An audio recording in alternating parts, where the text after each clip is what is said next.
আপনার নেতা ঠিক নাই মানে আপনি সরাসরি জাহান্নাম। প্রয়োজনে আপনার নিজে নেতা হতে হবে ভাই। কারণ লূত নবীর স্ত্রীকে পর্যন্ত আল্লাহ সরাসরি জাহান্নামে নিক্ষেপ করছে। আসসালামু আলাইকুম রহমতুল্লাহি ওয়া বারাকাতুহু।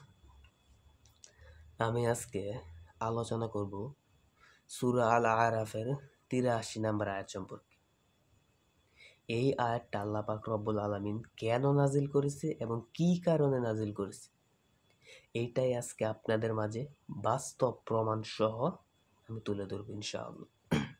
আবার আপনার জীবনের সাথে মিলে যায় কিনা সেটাও জানাবেন ইনশাআল্লাহ। আউযু বিল্লাহি মিনাশ শাইতানির রাজিম। বিসমিল্লাহির রহমানির রহিম। فأنجيناه وأهله إلا امرأته كانت من الغابرين। সূরা আল আরাফের ৮৩ নম্বর।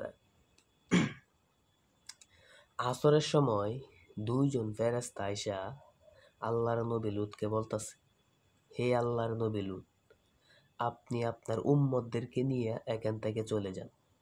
আসরের সময় আইসা বলতেছে, সন্ধ্যাবেলায় আল্লাহ ওই এলাকায় গজব নাজিল করে ধ্বংস করে দিবে। ইল্লা ইমরাতাহু, সাবধান, আপনি আপনার স্ত্রীকে নিতে পারবেন না।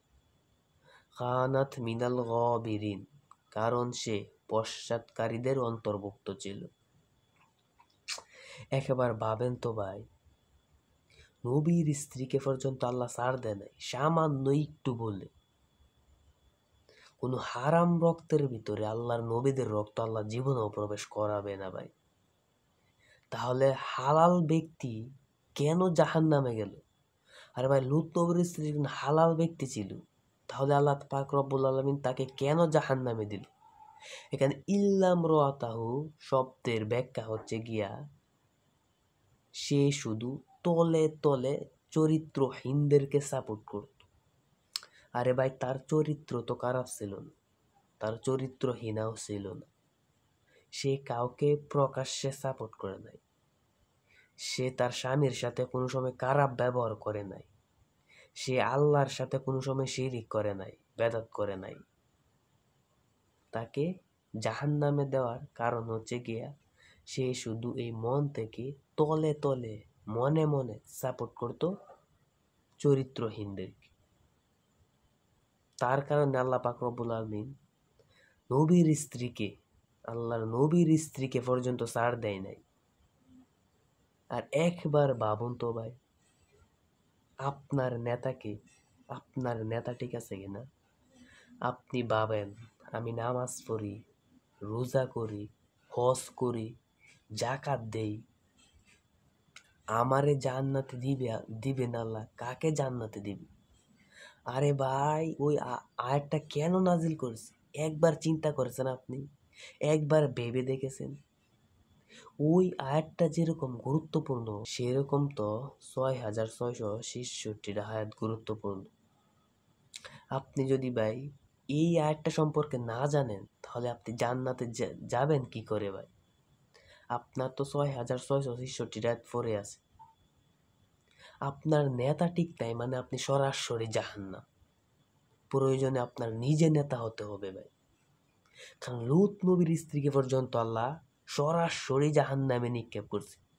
আর আপনি নিজেকে কি ভেবে বসে আছেন যে আমাকে আল্লাহ জান্নাত দিবে নামাজ পড়ার কারণে, রোজা করার কারণে, হজ করার কারণে? একটি বার ব্রেনের ভিতরে কোরআনটা প্রবেশ করাতে পারে নাই?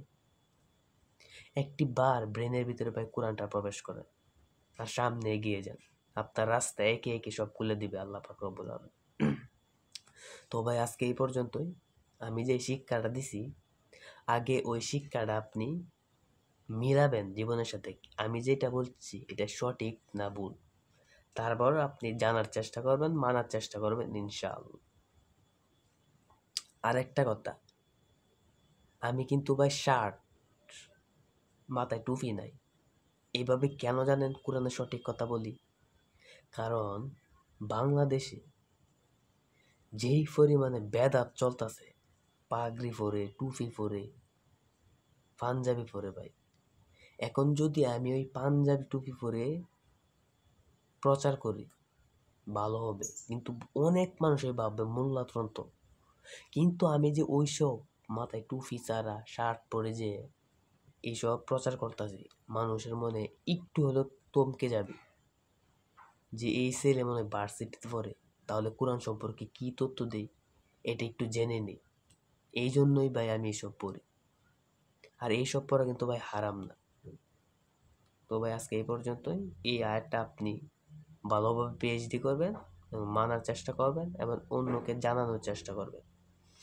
সামনের ভিডিওতে আরো গবেষণামূলক কোরআন থেকে আমি তথ্য নিয়ে আসবো ইনশাআল্লাহ।